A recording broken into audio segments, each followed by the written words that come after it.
তোমরা তো জানোই অনেক দিন আগে আমি এই মিনি ক্যানভাসগুলো নিয়েছিলাম আমার কিছু আর্টের কাজের জন্য। তবে আমার এই মিনি ক্যানভাসগুলো নেওয়ার একটাই কারণ ছিল, একটা ফেসবুক পেজ বা ইউটিউব চ্যানেলের জন্য একটা সুন্দর লোগো অবশ্যই জরুরি।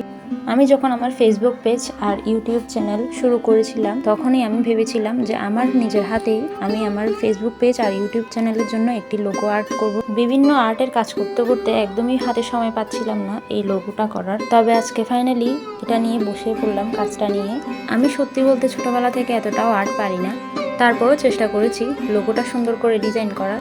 আর আমার ক্যানভাস পেন্টিংয়ের সম্পর্কে কোনো ধরনের ধারণাই ছিল না যে কীভাবে পেন্টিংটা করতে হয়, কারণ ক্যানভাস পেন্টিংয়ের ক্ষেত্রে কিন্তু জল রঙটা খুবই দরকার হয়, যেটা আমার কাছে ছিল না। আমার কাছে অ্যাক্রিলিক কালারই ছিল, তাই আমি অ্যাক্রিলিক কালারের সাথে কিছুটা জল মিশিয়ে এই আর্টটা করেছি।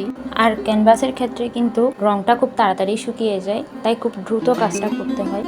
কথা বলতে বলতে আমার ক্যানভাস পেন্টিংটাও রেডি। অবশ্যই কিন্তু পেন্টিংয়ের শেষে বার্নিশ অ্যাপ্লাই করতে হবে, আর পেন্টিংটা অবশ্যই আমাকে জানাতে ভুলবে না কেমন হয়েছে।